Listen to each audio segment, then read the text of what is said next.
Nanganak ang pusa namin dito sa may tindahan. Ayan o. Apat. Ano po?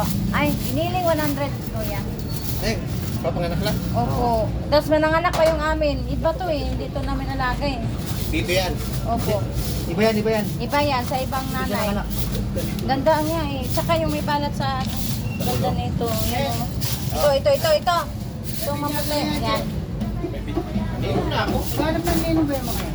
Kailangan daw may kapalit. Daming baboy rito kay Maring Lisa. May puro lang doon isa. Smile sa ang slicer ko. Puro lang doon isa. Ano? Smile!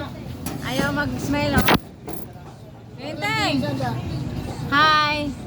Kaya mo na. Ah? Dial ko na nga. Hi! Hi! Hi! Ang saya-saya, kabuwang. Inayos na yung pusa. Kasi kawawa naman. Linisan namin yung higaan niya. Bye guys! Bye guys! God bless po!